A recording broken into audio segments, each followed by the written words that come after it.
Students welcome to my YouTube channel JK's mathematics. और आज की वीडियो में हम देखेंगे new chapter that is binomial distribution. तो एक्सरसाइज 8.1 को स्टार्ट करने से पहले हम डिस्कस कर लेते हैं कि important formulas in the chapter, क्योंकि ये बहुत सिंपल चैप्टर है।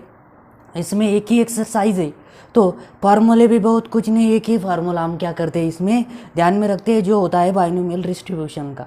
और उसके बाद सेकंड फार्मूला होता है expected value variance and standard deviation. वो तो हम रिलेटेड टू प्रोबेबिलिटी डिस्ट्रीब्यूशन ही है।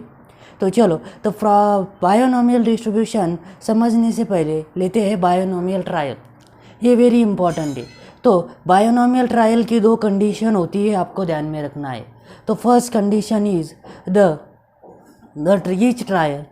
अगर बायनोमियल डिस्ट्रीब्यूशन आपको यूज़ करना है तो ट्रायल में केवल दो ही आउटकम्स होने चाहिए, आइदर सक्सेस और फेलियर। दो से ज़्यादा आउटकम नहीं होने चाहिए। जैसे एग्जांपल लेता हूँ, देखो रिजल्ट ऑफ स्टूडेंट, दो ही आउटकम होते हैं, पास और fail. Tossing of a coin, दो ही आउटकम होते हैं, आइदर हेड और टेल। जैसे मैं कंपनी मैन्युफैक्चर आइटम, तो इसमें होगा डिफेक्टिव और नॉन डिफेक्टिव, बराबर है। तो जिस क्वेश्चन का आंसर यस और नो मतलब दो ही आउटकम में दिया जाता है, वहाँ पर ही हम उस ट्रायल को हम बायनोमियल ट्रायल कह सकते हैं, और उस पर ही हम बायनोमियल डिस्ट्रीब्यूशन का यूज़ कर सकते हैं। Second condition is the probability of success is same और कांस्टेंट इन ईच ट्रायल। मतलब प्रोबेबिलिटी ऑफ सक्सेस क्या है, मतलब अगर आप बोलते हो, आप एक कॉइन टॉस कर रहे हो और उसमें आपने कहा कि अगर ये हेड है तो हेड हम कहेंगे सक्सेस, तो probability of success is same in each trial. Her trial में क्या होनी चाहिए, प्रोबेबिलिटी क्या होनी चाहिए, सेम होनी चाहिए, कांस्टेंट होनी चाहिए। किसकी, सक्सेस की। नहीं तो फिर कुछ बुक में दिया है फेलियर की, तो सक्सेस की कांस्टेंट है, तो फेलियर की भी क्या हो जाती है, कांस्टेंट आ जाती है। तो चलो फर्स्ट लेते हैं फार्मूला फॉर बायनोमियल डिस्ट्रीब्यूशन। तो probability of capital X is equal to small x, इसका फार्मूला है देखो n C x into p raise to x into Q raise to n minus x.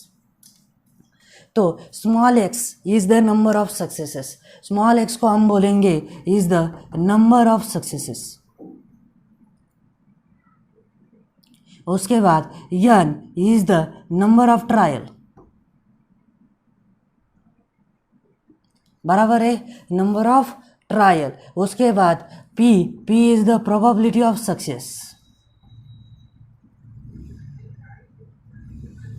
और उसके बाद q is the probability of failure. और आपको एक चीज़ यहाँ पे ऑलवेज ध्यान में रखनी है, p plus q is always equal to 1। Means probability of success plus probability of failure, इन दोनों का सम क्या होता है, 1 होता है, बराबर है। तो उससे हम प्रोबेबिलिटी ऑफ फेलियर कैलकुलेट कर सकते हैं, q is equal to 1 minus p. आया समझ में? तो ये है आपका फार्मूला। तो जैसे जैसे मैं प्रॉब्लम बताऊंगा, इसमें मैंने बहुत अच्छे से आगे एक्सप्लेन किया है, तो आपको वो देख लेना है। उसके बाद ये कि ये फार्मूला है that is a binomial distribution. उसके बाद एक फार्मूले हम पढ़ते हैं जो हमने प्रीवियस चैप्टर में भी देखे थे। First expected value A of x, जिसको हम म्यू से दिखाते, तो म्यू कहेंगे इज द मीन वैल्यू, तो उसका ये होता है एन इंटू पी, बराबर n number of trials p, p means probability of success. उसके बाद वेरिएंस ऑफ एक्स, इसका फार्मूला होता है एन पी इंटू क्यू, ये हुआ आपका वेरिएंस ऑफ एक्स। और उसके बाद हम कैलकुलेट करते हैं स्टैंडर्ड डेविएशन। तो स्टैंडर्ड डेविएशन डिनोट होता है कि सिग्मा इज इक्वल टू, आपको मालूम है, ये वेरिएंस ऑफ एक्स, मतलब square root of variance of x, इसको कहेंगे हम स्टैंडर्ड डेविएशन। आया समझ में? Very simple. तो फार्मूले समझने के लिए विदाउट एनी टाइम पास मैं क्या करता हूँ, डायरेक्ट स्टार्ट करता हूँ एक्सरसाइज 8.1। एक्सरसाइज 8.1, तो देखो क्या है पास question, a die is thrown 6 times, बराबर है। If getting odd number is a success, success क्या है, देखो सक्सेस मीन्स एक्स, क्या है, गेटिंग एन ऑड नंबर, बराबर है, is a success. Find the probability of, तो हमें प्रोबेबिलिटी फाइंड आउट करनी है। तो प्रोबेबिलिटी के लिए पहले पी और क्यू की वैल्यू आपको फाइंड आउट करनी है। N means number of times, तो एन दिया हमें कितना 6 टाइम्स, बराबर है। तो पी और क्यू की वैल्यू हमें कैलकुलेट करनी है। तो प्रोबेबिलिटी क्या होता है, probability of any event, probability of A is equal to होता है N of A divided by N of S, बराबर है। तो N of S means sample space. तो ड्रा इज थ्रोन, तो सैम्पल स्पेस क्या होगा, N of S is equal to 6⁻⁴, तो ये होगा 6, क्या है वो 1 2 3 4 5 एंड 6, ये आएगा आपका एन ऑफ एस। लेकिन एन ऑफ ए क्या होगा, एन ऑफ ए क्या है, गेटिंग एन ऑड नंबर। तो ऑड नंबर देखो 1 ऑड नंबर है, 3 ऑड नंबर है, 5 ऑड नंबर है। नंबर कितने मिले हमें 3, और एन ऑफ ए 6। तो प्रोबेबिलिटी है आपकी, probability of success that is p is equal to 1/2। तो उसे कैलकुलेट करेंगे हम q is equal to 1 minus P, तो 1 माइनस 1/2, तो इसका भी आंसर आ जाएगा 1/2। चलो तो सॉल्व करते हैं 1 बाय 1। क्या फर्स्ट 5 सक्सेस, तो 5 success means probability of capital X is equal to 5, मतलब स्मॉल x की वैल्यू क्या है, तो 5 है। चलो तो सॉल्व करते हैं, इज इक्वल टू फार्मूला है देखो NCX p⁻x इंटू q⁻n-x। चलो तो वैल्यू पुटअप करते हैं, इज इक्वल टू n कितना है 6c, x कितना है 5 into p⁻5 into q, p की वैल्यू पुटअप करता हूँ, सॉरी 1/2⁵ और q की वैल्यू भी 1/2, तो n कितना है 6 माइनस 5, तो ये आ जाएगा 1, बराबर है। तो C65 फर्स्ट है, इसलिए मैं बताता हूँ फार्मूले से। तो ये क्या होता है 6 फैक्टोरियल डिवाइडेड बाय 6 माइनस 5, मतलब 1 फैक्टोरियल एंड लास्ट 5 फैक्टोरियल। ये फार्मूला हमने प्रीवियस चैप्टर में भी लिया था, n factorial divided by n minus r factorial into r factorial. ये होता है n, ये होता है आपका r, नहीं तो फिर n factorial divided by x factorial into n minus x factorial, बराबर है। तो ये आ गया 1/2, तो ये आ जाएगा 1/2 टू द पावर 6। तो ये देखो 6 factorial means 6 into 5 factorial divided by 1 factorial 1 होता है, और ये 5 फैक्टोरियल इंटू 1/2⁶। तो ये कैंसर, तो ये आंसर आ जाएगा 6 इंटू तो 1/2⁶। तो इसको थोड़ा सा आगे सॉल्व करता हूँ। 6 मतलब क्या होता है, तो 6 और ये यहाँ पे 1/2 सेपरेट, तो ये क्या करता हूँ कैंसल, तो ये 2 1 जा 2 और 2 3 जा, तो ये आ जाएगा 3, और यहाँ पे एक 2 कर चुआ, तो ये होगा 2⁵5। आया समझ में, तो ये होगा आपका फर्स्ट आंसर। चलो दूसरा फाइंड आउट करते, at least 5 success. At least 5 success means कम से कम 5 सक्सेस आनी चाहिए। तो प्रोबेबिलिटी होगा P of capital X is greater than और इक्वल टू 5, बराबर है। तो ग्रेटर दैन और इक्वल टू 5 मीन्स यहाँ पे कितने ट्रायल्स है, 6 ट्रायल्स है।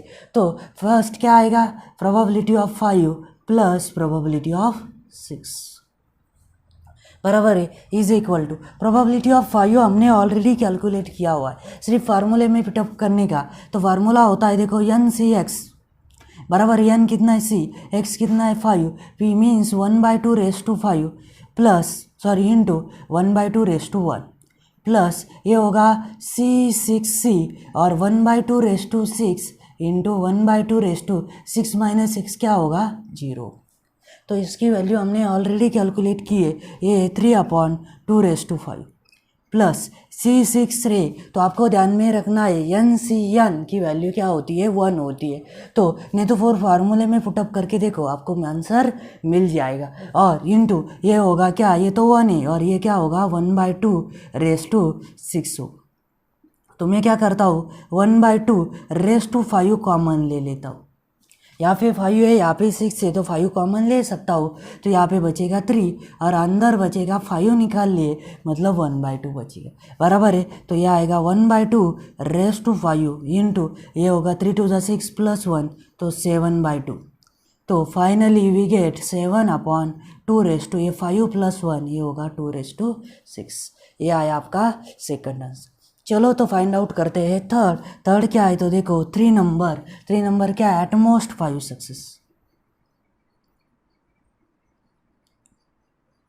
At most 5 means probability of capital X is ज़्यादा से ज़्यादा 5 चाहिए, तो लेस देन और इक्वल टू 5, मतलब 5 से ज़्यादा 5 चाहिए, 5 से ऊपर नहीं, तो means probability of getting 0 success, probability of getting 1 success plus 2 success plus 3 success plus 4 success plus 5 success, बचा क्या है, सिर्फ 6, बराबर है ना। तो इससे हमें कैसे फाइंड आउट करेंगे, 1 माइनस प्रोबेबिलिटी ऑफ 6 सक्सेस, बराबर है। तो इज इक्वल टू 1 माइनस, तो 6 का कैलकुलेशन हमने यहाँ पे किया था, देखो 6 का क्या आया था, 1 इंटू 1/2⁶, तो हम वही पुटअप करेंगे 1/2⁶। तो ये एज इट इज़ रखने का, आगे सॉल्व करने की ज़रूरत नहीं। आया समझ में? तो चलो लेते हैं क्वेश्चन नंबर 2। तो देखो क्या है question number 2, a pair of die is thrown 4 times, if getting doublet is consider as a success, means आपका एक्स गिवन है क्या, गेटिंग डबलेट,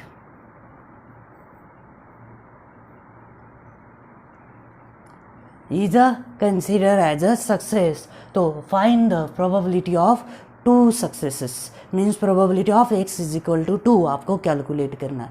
तो पहले हम कैलकुलेट करते हैं n की वैल्यू कितनी है 4, उसके बाद p प्रोबेबिलिटी, देखो डबलेट कितने मिलते हैं हमें, 1,1 2,2 3,3 4,4 5,5 एंड 6,6, टोटल डबलेट मिलते हैं हमें 6 divided by n of s, तो टोटल नंबर होता है 36, तो p की वैल्यू हमें मिल जाएगी 1/6, तो q क्या मिलेगा 1 माइनस 1/6, तो q होगा 5/6। आया समझ में? तो चलो सॉल्व करते, तो n मिल गया हमें, p मिल गया, q मिल गया, तो x क्या है, तो x है प्रोबेबिलिटी ऑफ 2 सक्सेस, तो हमें कैलकुलेट करना है probability x is equal to 2, बराबर है। चलो क्या है formula, n/x p⁻x into q⁻n-x, चलो तो वैल्यू पुट करते, n कितना है 4 c2 p⁻, मतलब 1/6 मतलब x कितना है 2 इंटू q मतलब 5/6 ये भी आएगा 2, बराबर है 4c2।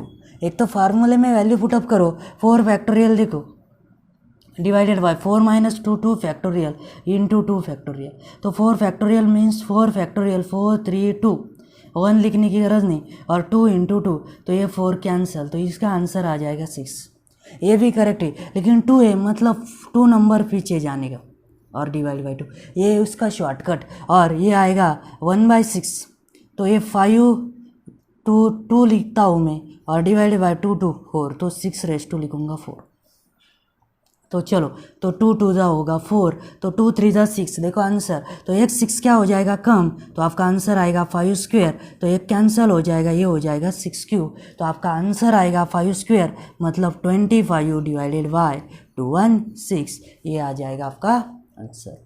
आया समझ में? बहुत सिंपल क्वेश्चन था। अगर समझ में आ रहा है, वीडियो पसंद आ रहा है, तो चैनल को सब्सक्राइब करना ना भूलो। चलो तो लेते हैं क्वेश्चन नंबर 3। क्या है question number 3? There are 5% defective items in a large bulk of items. What is the probability that a sample of 10 items will include not more than one defective item? Means आपको ये क्या दिया है, ये probability है, probability of success that is defective कितना है वो 5%, 5% मीन्स 5/100, तो इसको मैं 5, तो ये आएगा 1/20। अगर P 1/20 है तो Q क्या आएगा, Q इज़ 1, Q क्या होता है 1 माइनस P होता है, तो 1 माइनस 1/20, तो ये आएगा 19/20, बराबर है। तो n हमें दिया है कितना, n is equal to 10 items, और प्रोबेबिलिटी क्या है, तो include not more than one defective item, तो x इज इक्वल टू क्या दिया है, not more than one item, means एक से ज़्यादा नहीं होना चाहिए, बराबर है क्या। एक से ज़्यादा नहीं होना चाहिए, मतलब एक है तो चलेगा लेकिन not greater than one is क्या चाहिएगा, नॉट अवेल और नॉट अलाउड हम बोल सकते हैं। तो इज़ इक्वल टू मैं लिख सकता हूँ 0 चलेगा, नहीं तो फिर 1 चलेगा, बराबर है। तो चलो प्रोबेबिलिटी ऑफ एनी फंक्शन क्या होता है फार्मूला, तो हमें मालूम है इज इक्वल टू क्या होता है n6 p raise to x into Q raise to n minus x. तो चलो फर्स्ट एक्स n की वैल्यू तो 10 है, 10c0 p मतलब 1 upon 20 raise to 0 into 19 upon 20 raise to, तो n कितना है 10 माइनस 0, तो ये आएगा 10 प्लस 10c1 ये 1 अपॉन 20 रेस टू 1, और यहाँ पे आएगा 1 upon 19 upon 20 raise to 10 minus 1 कितना होगा 9, बराबर है। तो 10c0 10 factorial divide by 10 factorial, तो ये होता है 1, तो ये होगा 1, और यहाँ पे बचेगा सिर्फ 19 अपॉन 20 रेस टू, तो कितना होगा वो 10 प्लस 10c1 होता है 10, सॉल्व करके देखो, और यहाँ पे आएगा ये होगा 19 रेस टू 9, लेकिन 20 रेस टू ये 9 प्लस 1 ये होगा 10, बराबर है ना। तो चलो 19 रेस टू यहाँ पे 10 है और यहाँ पे 9 है,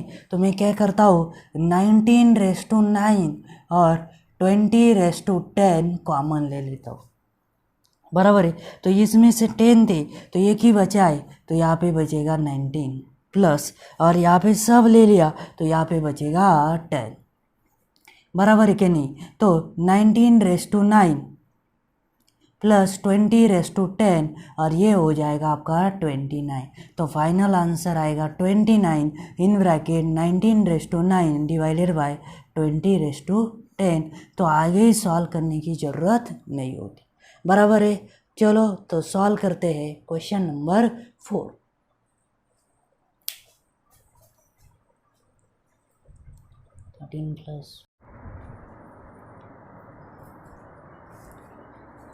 चलो तो लेते हैं क्वेश्चन नंबर 4। देखो क्या है question number 4। 5 cards are drawn successfully with a replacement form a well shuffled deck of 52 cards. Find the probability that all 5 cards are spades, only 3 cards are spades or none is spade. तो पहले क्या लेते हैं P और Q find out करना बहुत important है। तो टोटल कार्ड्स मैंने ये पहले भी लिया था कि टोटल कार्ड्स आर 52, उसके दो टाइप होते हैं अकॉर्डिंग टू देयर कलर, ये होते हैं रेड कार्ड्स, कुछ होते हैं ब्लैक कार्ड्स, बराबर है। तो रेड में भी दो टाइप हमें मिलते हैं, फर्स्ट क्या होता है हर्ट और दूसरा होता है क्या डायमंड, और ब्लैक में हमें मिलते हैं क्या स्पेड्स और सेकंड होता है क्लब्स, बराबर है। तो ऐसे 4 टाइप के कार्ड होते हैं, ईच कितने होते हैं 13, ये भी होते हैं 13, ये भी होते हैं 13 और ये भी होते हैं 13। तो क्यों बताया मैंने, क्योंकि प्रोबेबिलिटी ऑफ गेटिंग स्पेड क्या होता है या ना फिर 13 divided by total number of cards कितने वो 52, तो इसका प्रोबेबिलिटी होता है 1/4। आया समझ में। तो चलो यहाँ पे हमें पी मिल गया है क्या, P इज इक्वल टू 1/4। कहाँ से आया ये मैंने आपको बता दिया। Q इज इक्वल टू क्या होता है 1 माइनस P होता है, तो 1 माइनस 1/4, तो इसकी वैल्यू आ जाएगी आपको 3/4। चलो तो n क्या है, तो कहा है कितने 5 कार्ड्स आर ड्रॉन, मतलब n इज इक्वल टू क्या है 5, बराबर है। तो एक हमें अकॉर्डिंग टू प्रॉब्लम क्या करना है फाइंड आउट कर लेना है। तो प्रोबेबिलिटी बायनोमियल डिस्ट्रीब्यूशन तो क्या होता है probability of capital X is equal to small x is equal to NCX P raise to x into Q raise to n minus x। तो चलो तो मैंने ये थोड़ा सा n की वैल्यू पुटअप कर लेता हूँ, NCX P मतलब 1/4 raise to x and Q मतलब 3/4 raise to n minus x। तो क्या करेंगे n मतलब 5 माइनस x, तो क्या करेंगे 1 बाय 1 सिर्फ x की वैल्यू पुटअप कर लेंगे और आगे सॉल्व। तो फर्स्ट सॉल्व करते हैं। फर्स्ट क्या है, फर्स्ट है क्या ऑल 5 कार्ड्स आर स्पेड, मतलब probability of capital X is equal to 5, बराबर है। तो हमें फाइंड आउट करनी है प्रोबेबिलिटी ऑफ 5। तो क्या होगा, सिर्फ x इज इक्वल टू हम क्या करेंगे 5 पुटअप करेंगे। तो ये आएगा 5c5, ये आएगा 1/4 और यहाँ पे होगा 3/4 ये आ जाएगा 0। तो 5c5 की वैल्यू होगी 1, बराबर है ना, क्योंकि क्या आएगा 5 factorial divided by 5 - 5 0 factorial into 5 factorial, 5 factorial cancel हो जाएगा, आंसर मिलेगा 1। और यहाँ पे होगा 1/4 और एनीथिंग रेस टू 0 क्या होता है 1 होता है। तो हमें आंसर मिलेगा 1/5 आया समझ में। ये होगा आपका फर्स्ट आंसर। और डिटेल में सॉल्व करना है तो 1/5 4 4 का क्यूब होता है 64, या तो आपको लेने 64 4 जा 256 256 4 जा, तो यह आ जाएगा 1024 डिटेल में चाहिए तो। चलो तो ये होगा आपका फर्स्ट। चलो तो सॉल्व करते हैं सेकंड में क्या है ओनली 3 कार्ड्स, मतलब capital x is equal to उन्होंने दिया है क्या x इज इक्वल टू 3। चलो तो प्रोबेबिलिटी ऑफ 3, तो ये आएगा फार्मूले में क्या है फिर से लिख देता हूँ NCX मतलब 5CX, यहाँ पे आएगा 1/4 और 3/4 n मतलब कितना 5। तो चलो तो 5 ये आएगा 5C3 1/4 इंटू 3/4 कितना आ जाएगा अब 2। तो 5C3 मतलब हम कैलकुलेट करेंगे n फैक्टोरियल मतलब 5 फैक्टोरियल, 5 - 3 मतलब 2 factorial into x factorial means 3 factorial.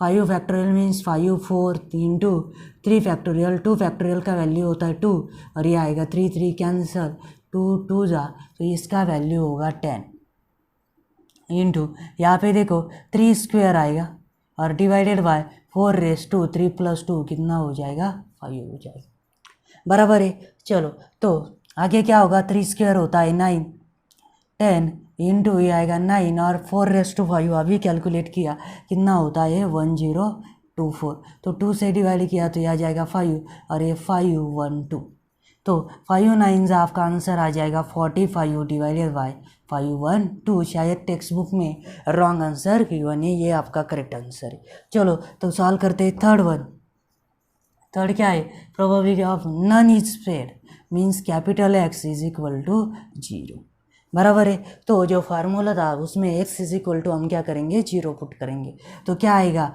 तो 5C0 1/4 इंटू 3/4 5 - 0, तो क्या आएगा ये 5। तो 5C0 5 फैक्टोरियल डिवाइड बाय मतलब ये 1, ये भी आएगा 1 और ये आएगा 3/5 डिवाइडेड बाय 4/5। तो चलो 3/5 3 का क्यूब होता है 27 27 3 जा 81 81 3 जा आएगा 243 डिवाइडेड बाई इसकी वैल्यू तो अब लर्न हो गई है कितनी हो 1024। आया समझ में, वेरी सिंपल। अगर समझ में आ रहा है वीडियो पसंद आ रहा है तो चैनल को सब्सक्राइब करना ना भूलो और ये वीडियो आपके ज़्यादा से ज़्यादा दोस्तों को क्या करो फॉरवर्ड करो, तो उनको भी क्लास 12 का मैथमेटिक्स इन सिंपल लैंग्वेज सीखने को मिलेगा। तो चलो today we will stop here, remaining part we will see in the next video. चलो thank you, have a good day.